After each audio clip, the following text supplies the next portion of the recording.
আশ্বিনী কুমারের ব্রত সকাল থেকে কীভাবে শুরু করেছিলাম ওইটা নিয়ে আজকের ব্রত। আশ্বিনের ব্রত নিয়ে একটা কথা আছে, আশ্বিনের আদে কার্তিকে খাই, যে বর মাগে সে বর পায়। এটা আসলে প্রচলন হয়েছে একটা ভালো আর সুস্থ সন্তানের আশায়। আর এটা নিয়ে কিন্তু অনেক বড় একটা ঘটনাও আছে, যেটা হয়তো আমি কখনো আপনাদের সাথে অবশ্যই শেয়ার করব।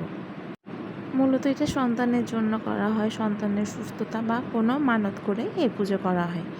আমিও কিন্তু এটা মানত করেছিলাম, আর আমার কিন্তু আশ্বিনী কুমারের কৃপায় এই মানত ফলেছে, যার কারণে এবার থেকে আমি এই পুজোটা করছি।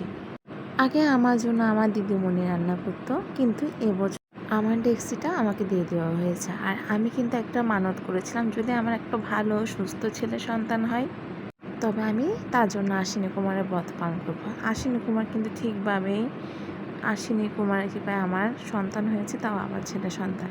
তো এই জন্যই হচ্ছে কি আমি আমার ছেলের জন্যই করি এটা মূলত। যেহেতু আমি লাকড়ি চুলাতে রান্না করব না, এমনি বাসায় গ্যাস চুলায় রান্না করব। সিটির মধ্যে লাকড়ি চুলাটা একটু কম পাওয়া যায়। আর এখানে কিন্তু আমি প্রথমে আমলা করি, আর হচ্ছে যে গাছ অম্বুটি বলে ওটা দিয়ে নিয়েছিলাম। এরপরে হচ্ছে মোমবাতি ধূপশালা জ্বালিয়ে আশ্বিনী কুমারের নাম নিয়ে কিন্তু রান্নাটা বসাতে হবে। আমি যেহেতু চাল পূজা করি, সেহেতু আমি হচ্ছে একটু পরের দিনেই রান্নাটা করছিলাম। চাল পূজা বলতে হচ্ছে প্রায় সবাই কিন্তু ভাত পূজা করে, কিন্তু আমারটা ছিল চালের পূজা। সকালে আশ্বিনী কুমারকে চাল উৎসর্গ করা হয়েছে, চালগুলোকে পূজা করা হয়েছে। আর রাত্রে হচ্ছে আমি সেই চালটা রান্না করব। রাত্রে বলতে সন্ধ্যার দিকে চালটা রান্না করব, আর রাত্রে হচ্ছে 12টার দিকে করে হচ্ছে আমি চালের মধ্যে পানি দিয়ে মুখটা বন্ধ করে দিই।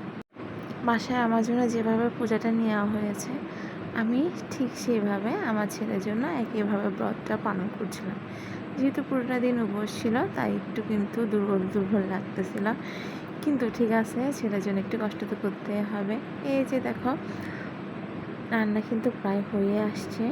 আর এখানে একটা নিয়ম আছে, অম্বরে দিয়ে নাকি ভাতের চালটা দেখতে হয়, আর ভাতের চালটাতে কিন্তু মার গালা যায় না। যে ব্রতের চালটা রয়েছে ওটা কিন্তু মার গেলে রান্না করা যাবে না, এটা শুকনো পানি দিয়ে রান্নাটা করতে হবে। আমার কিন্তু খুব কম সময়ে রান্নাটা হয়ে গেছে। এমনি ভাত সচরাচর এত তাড়াতাড়ি কখনো হয় না, কিন্তু এটা একদম কম সময়ে রান্নাটা হয়ে গেছে। আর এই যে দেখো, পরের দিন খুব ভালো করে ঠাকুরের নাম নিয়ে খাবারটা খেয়েছিলাম, খুবই ভালো লেগেছে।